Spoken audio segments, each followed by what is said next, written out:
मैंने आपको बता दिया, हमने कभी अंग्रेजों की गुलामी नहीं की। हम आजाद हिंद फौज के अनुयायी रहे और आजाद हिंद फौज की आपको भूमिका पता है देश की आजादी में क्या था। आजाद हिंद फौज के अनुयायी आरएसएस थी या फिर सुभाष चंद्र बोस थे? सुभाष चंद्र बोस संस्थापक थे, हम लोग उनके अनुयायी थे, उनके अनुसांगिक संगठन के रूप में कार्य किया था। कौन सा अनुसांगिक संगठन? उस समय आरएसएस ने अनुसांगिक संगठन के रूप में कार्य किया। कौन सा इतिहास पढ़ा भैया? नहीं, मैंने इतिहास पढ़ा है और इतिहास के बारे में मुझे जानकारी भी है। ये इतिहास कहीं नहीं लिखा हुआ है। इस देश के सुभाष चंद्र बोस के संगठन से आरएसएस का कोई जुड़ाव नहीं था। ये आप गलत बोल रहे हम हैं। दोनों की विचारधारा एक ही थी, आपको बताएं। हम दोनों की विचारधारा एक थी।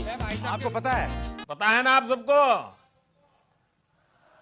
नहीं पता है? कहाँ पता है? सुभाष चंद्र बोस जो है वो लेफ्ट ओरिएंटेड थे लेफ्ट और आरएसएस को राइट ओरिएंटेड माना। लेकिन दोनों का उद्देश्य एक था कि अंग्रेजों से देश को आजाद कराना। वो हम दोनों ही लोगों ने मिलकर एक कार्य किया। ये कैसे किया?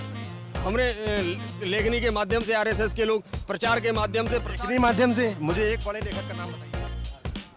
मुंशी प्रेमचंद, वो हमारे आरएसएस मुंशी प्रेमचंद आरएसएस विचारधारा के थे। मैं आपको बता रहा हूँ। झूठ एक नई चुनौती बनकर उभरा है। झूठ की दीवार हमारे आसपास रोज बड़ी होती जा रही है और चौड़ी भी। झूठ की इस दीवार को भेदना अब आसान नहीं। व्हाट्सएप यूनिवर्सिटी के जरिए रोजाना कई प्रकार के झूठ आप तक पहुंच रहे हैं। आप उन्हें विश्वास भी कर रहे हैं। उन पर धर्म, देश, रंग, जाति, व्यक्ति, योजना से लेकर इतिहास तक पर झूठ की नई परतें जमाई जा रही हैं। वो आरएसएस की विचारधारा के ही थे। ये आप नया इतिहास लिख रहे हैं? आपको जानकारी, मैंने इतिहास पढ़ा है और मैं वहीं से आपको बता रहा हूँ। और कहाँ पढ़ा? आप मुझे बताइए, मैं भी पढ़ना चाहता हूँ। आजादी की चूंकि एक ही विचारधारा थी। व्हाट्सएप यूनिवर्सिटी में पढ़ा है क्या? नहीं, व्हाट्सएप, अरे कैसी बात कर रहा है? कहाँ पढ़ा आपने? किताबों में पढ़ा है। कौन से नाम बताइए मुझे किताब। लेखनी ने चमत्कार दिखाई। ये मैंने कक्षा 6 में पढ़ा है। लेखनी ने चमत्कार दिखाई की किताब है। ये उस समय मुंशी प्रेमचंद की उसमें कहानियां थी। मुझे राइटर का नाम, मुंशी प्रेमचंद की कहानियां थी, तो उससे आरएसएस से जुड़ाव कैसे हो गया? विचारधारा एक थी, चूंकि दोनों का उद्देश्य ही देश को स्वतंत्र कराना था। ये तो मतलब आप जबरन का जुड़ाव है। नहीं, ये नहीं माना जाएगा। सुनो, हमारी और मोदी की विचारधारा एक क्यों है कि वो भी टुकड़े टुकड़े गैंग को खत्म करना चाहते हैं हिंदुस्तान से, और हम भी देशद्रोहियों टुकड़े गए। जिसमें जो जेएनयू वाली टीम है जिसका सपोर्ट राहुल गांधी करते हैं। जेएनयू से निर्मला सीतारमण देश की रक्षा मंत्री, वो भी वहीं से पढ़ के निकली।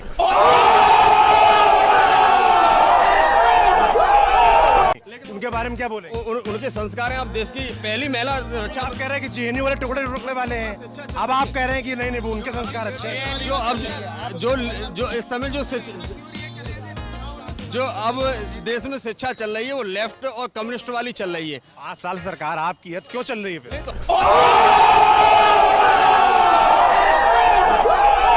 हम तो उसका विरोध कर रहे हैं। आप देखो, विरोध नहीं, बदलाव करिए। हम बदला रहे हैं। बदलाव के लिए बैठे। राहुल गांधी उनके समर्थन में बैठे हुए।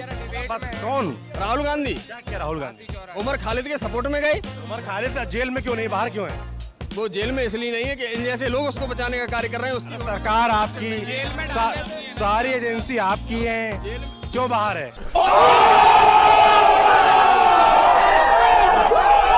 झूठ पे झूठ, झूठ पे झूठ, झूठ पे झूठ, ये जो सिलसिला चला है, बस उसका मजा लीजिए, आनंद लीजिए, टेंशन मत रखिए ऐसी चीजों का।